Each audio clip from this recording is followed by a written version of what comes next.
a chicoté. Olé, doucement. Oh là là, et qu'est-ce qui s'est passé? On les a chicotés. Olé, oh là là, et qu'est-ce qui s'est passé? On les a chicotés. Olé, on y va. Oh là là, mais qu'est-ce qui s'est passé? On les a chicotés.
Salut à tous et à toutes, j'espère que vous allez bien. On se retrouve pour une nouvelle vidéo débrief sur cette victoire du Racing contre Clermont sur le score de 3-1 ce samedi à 17h. Ce match était comptant pour la 29e journée de Ligue 1 Uber Eats.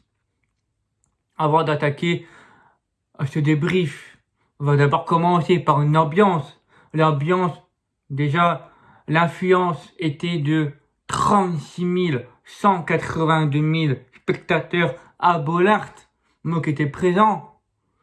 Mais on a vécu une ambiance exceptionnelle, une ambiance phénoménale. Et pour ma part, c'était la meilleure ambiance dès que j'étais au stade depuis la première journée. Pour moi, c'était la meilleure ambiance de que j'ai vécu cette année. J'ai même comparé le derby et le match Paris Saint-Germain. Pour moi, c'était le dessus.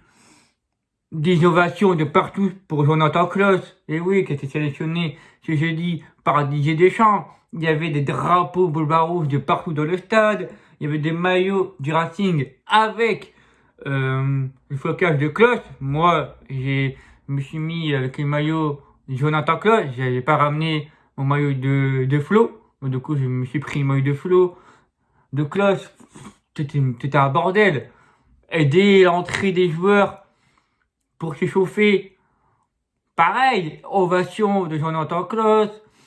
Pendant le match aussi, même j'ai regardé le replay du match grâce à Upload sur Twitter. Je vous mettrai sur Twitter en description. Dans la description, si vous voulez voir les replays du RC Lens, je vous mettrai son Twitter grâce à lui. Et on le voit à la 5e mi-temps où on chante pour Jonathan Klaus.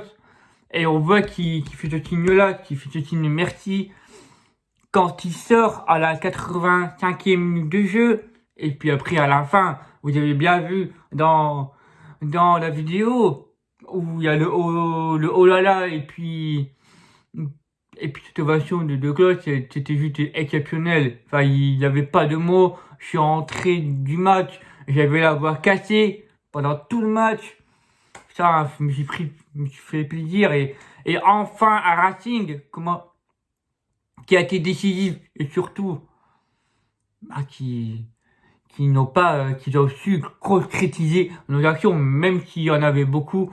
On va en parler. Les statistiques de ce match: 60% possession de balle pour le Racing contre 40 pour les Clermontois, 20 tirs, 7 cadrés, 3 au fond des filets pour le Racing, 10 tirs, 3 cadrés, 1 pour les Clermontois. Un carton jaune de chaque côté. Et le joueur lensois qui a été sanctionné par M. Jérémy Stina, Massadio Aïdara, à la 90e minute de jeu. Le match, le coup d'envoi est sifflé. Pendant les 15 premières minutes de jeu, Clermont nous a pressé. Nous a pressé haut. On démarre une très bonne entame. Il y a du pressing. Et là, c'est Clermont qui nous met des doutes sur la première action. Ça part d'un côté droit sur Zedaka qui fait un bon centre. Et là, il y a 3 Lensois qui sont sur Mohamed Bayo. Il y a Kevin Danso, il y a Jonathan Grady et il y a Massadio Aïdara. Il n'y en a pas un qui réussit à prendre ce ballon. Mais Mohamed Bayo, il a été très intelligent. Le centre, il arrive sur lui. Qu'est-ce qu'il fait en numéro 1? Il met son corps en opposition et il met son pied devant pour prendre de vitesse. Et après, il voit que son équipier Rachani, il n'y a plus qu'à lui donner pour qu'il mette tranquillement le ballon au fond du filet. Et là où intervient, c'est pourquoi Massadio a pas pu couper le centre de Zedaka. Après, l'intelligence a été incroyable de la part des Clermontois. Cette action est juste magnifique. Et Lucas Paredes ne peut absolument rien faire sur ce but. Dans tous les cas, même s'il n'y avait pas but, Jonathan Grady fait faute sur Bayo parce que je crois qu'il le pousse ou il y a un tirage de maillot. Enfin, il gêne Bayo. Donc dans tous les cas, pour moi, il y avait penalty. Donc l'ouverture du score est pour Clermont. Et là, dans ma tête, je me dis, ils ne vont pas mettre le but et nous attendre. Et voilà, comme ils ont fait Brest, qui ont fait un très joli coup le précédent match à domicile, lors de la 27e journée de Ligue 1. Et là, on tire, on presse les Clermontois, on joue très haut, on joue plus sur le côté droit de Jonathan Klaus. Là où j'interviens de Ganago, pour moi, il était très très bon sur ce match.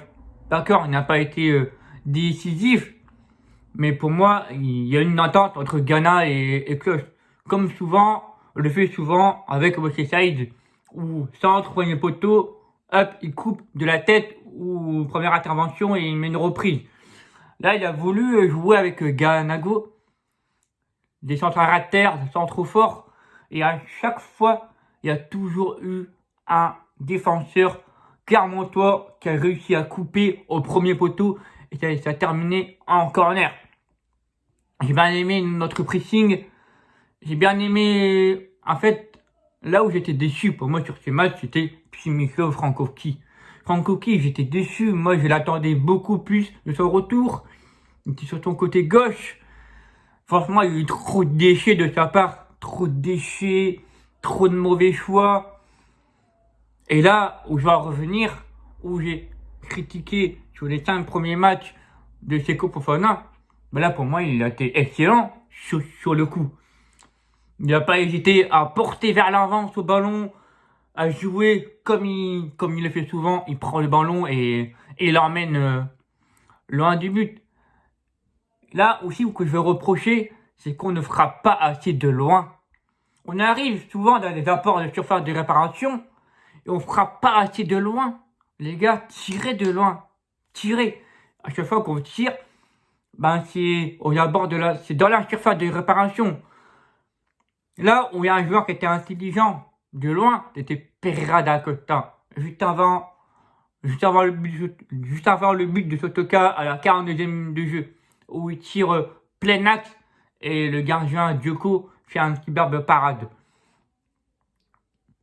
Là, on presse haut les Clermontois, on joue haut. Et là, il y a un corner côté droit avec Sotoka qui fait vite l'appel et qui joue vite avec Klaus en 1-2. Klaus qui centre. Et ça arrive, c'est un cafouillage de la tête. Et t'as Kevin Danso qui perd cette balle et qui tire bah, comme elle vient sur lui, et il fait ce qu'il peut, et il égalise à la 35e minute de jeu. Et là, on se dit, là, on va presser, on presse, on continue. Après, ça fait 1-1. Et là, juste avant la mi-temps, il y a un éclair de génie. Je sais pas. Dès que, en fait, le but était de mon côté. Et là, je vois Flo qui est derrière le gardien. Et là, t'as tout un silence de Bollard. Tout le silence de la cour, de la Marek, tout le public. Et là, le gardien, il fait surprendre. Parce que déjà, il ne voit pas Flo qui est derrière son dos. Et puis là, t'as le gardien qui s'avance vers tes 18 mètres, qui met le balle à terre. Et là, t'as Flo qui arrive de pleine vitesse. Il n'a pas vu arriver. T'as tous les Clermontois qui le disent. Il y a Flo derrière toi. Attention, il y a Flo derrière toi. Et le gardien Clermontois, il n'a pas entendu. Avec le bruit de Bollard. Et puis là, le but est magnifique. Récupération de balle. Du côté droit, hein. C'est pas évident à la mettre sur ton pied droit. Et quand on regarde le replay, on se dit, il va taper le poteau. Et avec la chance, avec l'intelligence, il a été malin surtout. Il a été malin, Flo, et il est récompensé. Et là, ce but était magnifique. Il est dans le but de la semaine en Ligue 1. Incroyable, surtout Flo, il a fait un excellent match, que ce soit dans ses duels, que ce soit dans ses jeux de tête, que ce soit dans des interventions défensives, que ce soit dans des combinaisons avec Klose. Il a pas hésité à faire des 1-2. Voilà, il a fait un excellent match, Flo, pour moi, dans l'ensemble. Et pour moi, c'est l'homme du match, pour ma part. J'ai mis la note de 8 sur 10. Voilà, Flo, pour moi, il a été l'homme du match. Un but magnifique. Donc là, on est au retour des vestiaires, 2-1. On revient en seconde mi-temps. La même chose. On met la même intensité qu'on a fait en première mi-temps. Bah là, on a un coup franc excentré côté gauche de Jonathan Klose qui le tire. C'est repoussé par la défense clermontois. Et là, ça revient sur Klose. Comme elle vient, il met une reprise, ça tape le poteau. Et là, t'as Mathieu Dara qui est à la réception du poteau de Klose. Pour moi, Klose a été à la réception de deux buts. Il était sur le centre, dans le saut, même si c'était un dégagé de la tête, de par l'Intermontois. Et là, sur le troisième but de Edara, c'était un poteau de Klose, mais c'est compte quand même comme pas décisif. Même si ça n'a pas été compté, pour moi, Jo Klose a été décisif sur les débuts lensois. Mathieu Edara qui marque ses buts. Moi, au début, qui pensait que c'était Seko Fofana, mais c'était Mathieu Edara. Et puis après, il n'y a eu rien dans l'ensemble. Jusqu'à partir de la 75e minute de jeu, Clermont, j'ai fait l'équipe Clermont, les joueurs clermontois, malgré le score 3-1, ils ont joué jusqu'au bout, sans rien lâcher. Ça n'a pas été facile pour eux, que nous on a joué tellement, qu'on a joué trop haut, et le pressing qu'on leur a mis en difficulté, et que Clermont a joué plus bas. Mais je félicite quand même les joueurs clermontois qui ont joué jusqu'au bout, sans rien lâcher. Donc je leur souhaite une bonne fin de saison et que pour moi ils vont se maintenir. Ils ont 35 points, il reste encore 9 journées et je vois pas pourquoi Clermont ne se maintiendrait pas avec une excellente équipe. Surtout, ils ont fait des beaux scores, hein. À l'Olympique de Marseille, contre Lille, contre Nice, ils ont battu beaucoup de gros, Clermont. Et là, il y a une intervention entre Green Hockey et Jonathan Grady, donc une possibilité de main. Et on voit que Jonathan Grady, il fait cette main, elle arrive comme ça. Moi, honnêtement, je ne pourrais pas vous dire s'il y avait penalty ou pas. Est-ce que ça empêche que la main était complètement collée au corps, collée comme ça, ou alors il était devant. Je ne pourrais pas vous dire. L'arbitre a sifflé pas penalty. Même s'il y avait penalty, pour moi, ça ne m'étonnerait pas s'il y avait sifflé penalty. Pour moi, c'était la décision de l'arbitre. Jérémy Tina, bon, en première mi-temps, il nous a un peu saoulé, hein. Les Clermontois ont fait on a fait beaucoup de fautes. Il y a eu des fautes très litigieuses où Carmonto était souvent à terre. Mais sinon après, dans l'ensemble, ça a été avec Jérémy Sinan. Donc il n'y a pas eu de vol d'arbitrage, etc. Donc non, il a fait son match pour moi. Pour moi, il a fait son match et j'ai mis un note de 6 sur 10 pour le note de l'arbitrage. Voilà. Je pense que j'ai été clair. Après, au-delà de ça, nous, dans le côté, à partir de la 75e minute de jeu, il y avait, alors là, c'était magnifique. C'était magnifique. Toute la tribune. La Marek a fait le quai que vous chantez avec la RCS, avec la Marek, avec la Delacour, la Trana, le Pagno aussi. Même le Pagno a participé. Il y avait même aussi la Ola. Enfin bref, il y avait tous les ingrédients. C'était un bollard en feu. C'était un bollard.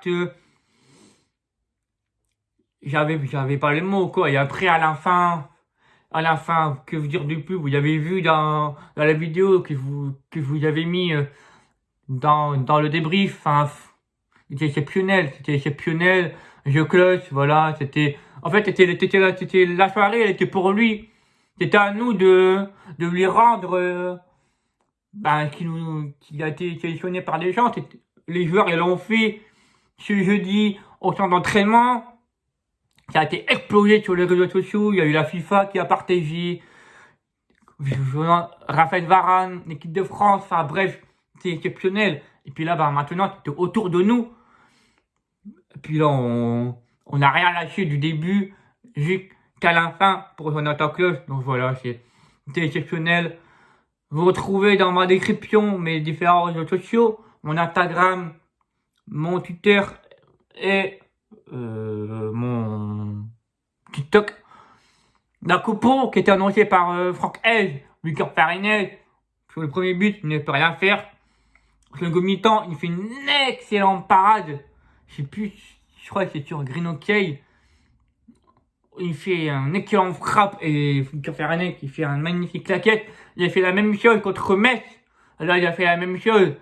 Et je sens que Victor Farinel, petit à petit, voilà, il monte en puissance. Ça ne fait plus dire que Victor est comme ça. Bon, là, maintenant, il va à la trêve internationale. Ça va être le tour de Jean-Louis Leca, mais il y a quelque chose de Victor maintenant. La défense à 3, Grady, Danto, Aydara. Et la défense a été sérénité. Il n'y a pas eu grand chose à faire dans l'ensemble du match. Donc ça fait plus dire. Bon, même si on prend un but, mais bon, quand même. Nos côtés, puis Michel Frankowski, Klaus, comme je vous avais dit dans la vidéo, Frankowski, j'étais déçu de son match, de sa prestation, dans ses choix, sur son côté. En fait, on a pu jouer sur le côté de Klaus par sa puissance et par ses centres, en fait, qui était dangereux sur son côté ou dans ses coups de pied arrêtés. On l'a vu sur les corners et les coups francs. Une mi-terrain, fait de courir associé à Seko Fofana. C'est plus Seko Fofana pour moi que j'ai mis en avant. Pour moi, où je l'ai souvent critiqué. Seko, il m'a fait mentir sur ce match, sur ce coup-là. Et voilà, et ça j'aime quand Seko est dans ce sens-là. Ça va nous faire du bien pour les matchs grosses équipes qui nous arrivent après la trêve internationale. En numéro 10, il y a eu Pereira da Costa. La titularisation à la place de Gaël Kakuta. Très bon choix du coach. Cette pépite de ce petit prince qu'on l'appelle. Il a fait son match et il y a eu une très très belle occasion à la 42e minute de jeu. Que ce soit dans les combinaisons. Oui, il y a eu des combinaisons avec Seko Fofana. Même avec Flo Tutoka et Jonathan Klaus par moment. Donc ça me fait plaisir qu'il a été titulaire. Et puis à la panne de l'attaque, Flo Tutoka associé à Inatus Ganago. Et puis Kaimendo est rentré à 75e minute de jeu, mais Kaimendo n'a pas fait grand chose. Donc je ne vais rien dire sur sa prétention de Kaimendo. Bon voilà les amis. Si vous avez aimé cette vidéo, n'oubliez pas de la liker, de la partager et de la commenter en répétant les avis de chacun. Puis maman, il vous dit, on se retrouve pour le 1er avril pour l'avant-match Racing Club de Strasbourg, Racing Club de Lens pour la 30e journée de Ligue 1. Donc moi je vous souhaite à tous et à toutes une excellente trêve internationale. J'ai tellement hâte de voir les débuts de Jonathan Klaus en équipe de France, contre la Coupe d'Ivoire, ce vendredi. On va être tous devant notre télé. Et d'ailleurs, il y a une info que je vais vous dire. Jonathan Klaus portera bien le numéro 15 en équipe de France. Et là, j'ai regardé sur le site de l'équipe de France en me réveillant. Et là, je vois que le site est bordel total. Il y a comment dire, vous savez, comme avec Lens, où il y a les billetteries, les maillots. C'est un bordel, c'est un affluence, enfin, etc. C'est bordel pour rentrer dans la boutique de l'équipe de France. Il y a beaucoup de supporters qui vont acheter les maillots de Klaus. Je peux vous comprendre, que moi je l'ai déjà. Bon voilà. C'était cette info que j'ai vue sur les réseaux sociaux. Puis ben, moi je vous dis, passez une bonne trêve. Puis ben on va être patient devant notre écran de l'équipe de France. Allez, ciao, prenez soin de vous, prenez soin de votre. Mais comme je vous dis, l'enfant un jour, l'enfant toujours. Ciao les amis, c'était Thibaut. Et le classement, ça va être serré jusqu'à la 38e journée. On est 8e avec 44 points. On est à 6 points de la 4e place. De la 3e à 3 points de Strasbourg. Ça va être serré jusqu'au bout. Ciao les amis, c'était Thibaut.